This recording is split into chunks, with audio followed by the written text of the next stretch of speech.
Hello everyone. तो आज हम स्टेट नर्सिंग काउंसिल के बारे में देखेंगे।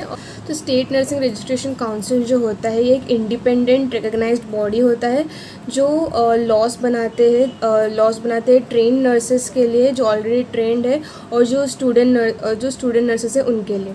Although it is an independent body but it has to obtain approval from state government for all the laws passed by it and making decisions. State nursing council एक independent body तो है but एक law pass करने से पहले state nursing council को government से approval लगता है. This council helps to maintain a register of names of professional nurses. जो स्टेट नर्सिंग काउंसिल होता है इनके पास एक रजिस्टर होता है जिसमें सारे एक स्टेट के अंदर जितने भी रजिस्टर्ड नर्सेस काम कर रहे हैं उनका लिस्ट होता है रजिस्टर में. Registration is a must for diploma and degree courses in nursing. Registration is a must. जो भी डिग्री कोर्सेज करता है नर्सिंग में या फिर डिप्लोमा करता है तो उन्हें काम करने के लिए रजिस्ट्रेशन कंपलसरी होता है स्टेट में. Registration system helps to maintain the high standard amongst the professional nurses. Registration serves a legal protection to nurses and also to public as it prevents disqualified and incompetent persons to practice nursing. अभी registration की वजह से क्या होता है कि मतलब जो भी पब्लिक रहते हैं उनको ये प्रोटेक्शन रहता है कि जो भी केयर उन्हें मिलता है, जो भी केयर वो ऑब्टेन करते हैं वो एक प्रोफेशनल नर्स से मिल रहा है. The training of nurses, midwives, health visitors and ANMs is to a large extent controlled by nurses registration councils in the states. तो जो भी ट्रेनिंग होता है नर्सेस का, मिडवाइफ्स का, health visitors, ANM, multipurpose health workers, इन सब का जो ट्रेनिंग होता है, जो भी पॉलिसीज़ जो बनाते हैं मतलब प्रोग्राम्स के लिए, वो ये नर्सेस रजिस्ट्रेशन काउंसिल में ही होता है. Registration in State Nursing Council is very necessary to be registered in order to practice officially as a professional nurse. एक नर्स को स्टेट में प्रैक्टिस करने के लिए, प्रोफेशनली प्रैक्टिस करने के लिए रजिस्ट्रेशन कंपलसरी होता है. Registration councils are functional in all states of India and they are affiliated by INC. तो रजिस्ट्रेशन काउंसिल जो होता है ये सारे स्टेट्स में होते हैं, मतलब स्टेट नर्सिंग काउंसिल सारे स्टेट्स में होते हैं and this is affiliated to INC. तो सारे जो स्टेट नर्सिंग काउंसिल्स होते हैं वो इंडियन नर्सिंग काउंसिल से एफिलिएटेड होते हैं, उसके अंडर आते हैं. Functions of State Nursing Council to accredit and inspect schools of nursing in their state. जो भी नर्सिंग कॉलेजेस है उनको अगर एक्रेडिटेशन चाहिए जैसे कि NAC, तो उसके लिए इंस्पेक्ट करना और जो नॉर्मली एक नर्सिंग स्कूल या कॉलेज को ओपन करना है तो उसके लिए जो इंस्पेक्शन लगता है ये सब वर्क स्टेट नर्सिंग काउंसिल करता है. To conduct examinations for general nursing and auxiliary nursing courses. जो भी नर्सिंग के अंदर एग्ज़ाम्स रहते हैं जनरल नर्सिंग के लिए या फिर ऑक्सिलरी नर्सिंग कोर्सेज का, तो इसका भी जो एग्ज़ाम का कंडक्ट करना रहता है वो स्टेट नर्सिंग काउंसिल करता है. To prescribe rules of conduct, take disciplinary actions. जो भी rules and regulations new pass करना है, जो भी डिसिप्लिनरी एक्शंस लेना है वो सब भी स्टेट नर्सिंग काउंसिल करता है.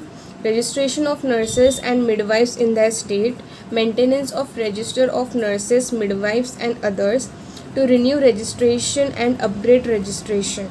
The State Nursing Council is an autonomous statutory registration body for registrating qualified nurses, midwives, ANM, multipurpose health workers and health visitors. तो ये जो स्टेट नर्सिंग काउंसिल है ये ऑटोनोमस यानी इंडिपेंडेंट रजिस्ट्रेशन बॉडी है जो रजिस्ट्रेशन करता है qualified nurses, midwifes, ANMs, multipurpose health workers और हेल्थ विजिटर्स के. A council as president, vice president, registrar and staff of the council. तो ये स्टेट नर्सिंग काउंसिल के मेंबर्स कौन कौन है? प्रेसिडेंट, वाइस प्रेसिडेंट, रजिस्ट्रार और इसके staffs. The function of the council includes the registration of qualified nursing professional, regulation of training programs by conducting inspection, checking malpractice and maintaining professional ethics, foreign verification, coordinating with INC and various other government departments and universities. तो ये state nursing council के और क्या functions है, और जो registration of qualified nurses ये एक फंक्शन हुआ. फिर रेगुलेशन एंड ट्रेनिंग प्रोग्राम्स और इंस्पेक्शन कंडक्ट करना नर्सिंग कॉलेजेस एंड स्कूल्स में, checking mall practices and maintaining professional ethics, और जो भी फॉरेन वेरिफिकेशन लगता है वो, and coordinating with INC. and also with other government departments and universities. The council conducts inspection for the institution who are conducting the programs such as ANM, multipurpose health workers, diploma in general nursing and midwifery, bachelor of science in nursing, post basic BSc nursing, master of science in nursing and diploma in nursing education and administration. तो जो भी institution जो ये सब programmes conduct करता है जैसे कि ANM, GNM, BSc nursing, MSc nursing, तो इसका जो भी इंस्पेक्शन कंडक्ट करना रहता है वो स्टेट नर्सिंग काउंसिल करता है. The council ensures that all the facilities are available for conducting any of the nursing programs before granting permission. तो जो स्टेट नर्सिंग काउंसिल है ये इंश्योर करता है कि एक इंस्टीट्यूट ये सब प्रोग्राम स्टार्ट करने से पहले, कौन सा भी प्रोग्राम स्टार्ट करने से पहले जैसे कि BSc नर्सिंग, GNM, तो जो भी फैसिलिटीज़ होना चाहिए कॉलेज को सब इंस्पेक्शन स्टेट नर्सिंग काउंसिल करता है एंड फ्री परमिशन देता है कॉलेज चलाने के लिए. It also conducts the surprise and periodic inspection to identify the deficiencies in the institution. तो state nursing council surprise inspection भी कंडक्ट करता है और पीरियोडिक इंस्पेक्शन भी कंडक्ट करता है ताकि जो भी कॉलेज ये सब प्रोग्राम प्रोफेशनल प्रोग्राम्स कंडक्ट कर रहे हैं तो उनके डिफिशियंसीज पता चले. It is necessary If necessary, it also conducts re-inspection to ensure that the deficiencies are rectified. अगर कौन से कॉलेज में deficiencies identify हुआ है तो re-inspection भी conduct करता है State Nursing Council. It periodically sends communication to all the educational institutions to inform the issues of importance to nursing and health. Activities of State Nursing Council to look after the various nursing educational programs run under its territory. एक state के अंदर जितने भी professional programmes चला रहे हैं colleges तो उसको इंस्पेक्ट करना.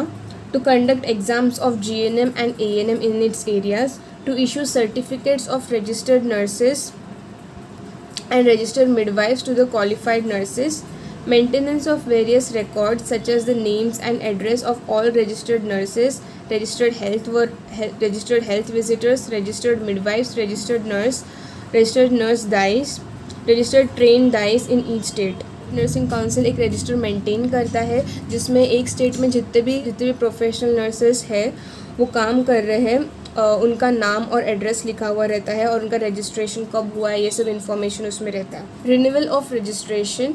The registration once done has to be renewed after a specific period of time or after attainment of higher education in nursing. तो ऐसे नहीं होता है कि एक बार रजिस्ट्रेशन हो गया तो नर्स रजिस्ट्रेशन नहीं करना पड़ता. एक सर्टेन पीरियड के बाद फिर से रिन्यूअल ऑफ रजिस्ट्रेशन करना पड़ता है और ये नेसेसरी है ताकि पता चले कि नर्स अपडेटेड है नॉलेज से और वो इन सर्विस एजुकेशन वेबिनार सब अटेंड कर रहे हैं.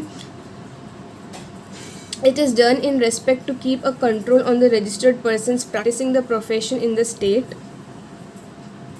The renewal process includes sending a duly filled form certified by the training institution with the copies of all the academic certificates and the required process fees. तो ये जो renewal process है इसमें क्या रहता है, एक फॉर्म रहता है जो फिल करना पड़ता है और जिस भी हॉस्पिटल में नर्स काम कर रहे हैं तो जो भी webinar and in service education attend किया है तो उसके सर्टिफिकेट्स वो सबमिट करते हैं और जो रिक्वायर्ड प्रोसेस है उसका जो फीस रहता है वो भी साथ में सबमिट करते हैं. It is important to renew the registration in order to upgrade the status of nurse within the state register. तो रिन्यूअल ऑफ रजिस्ट्रेशन क्यों इम्पॉर्टेंट है एक स्पेसिफिक पीरियड में, ताकि जो भी नर्स है जो काम कर रही है विद इन स्टेट, अगर उसने कोई न्यू कोर्स किया है, कोई एडिशनल कोर्स किया है या फिर MSc किया हो तो फिर वो अपडेट करने के लिए रिन्यूअल ऑफ रजिस्ट्रेशन लगता है ताकि ये सब डेटा एंटर हो सके. तो अगर ये वीडियो आपको हेल्पफुल लगी हो तो प्लीज़ लाइक, शेयर और सब्सक्राइब करो. Thank you.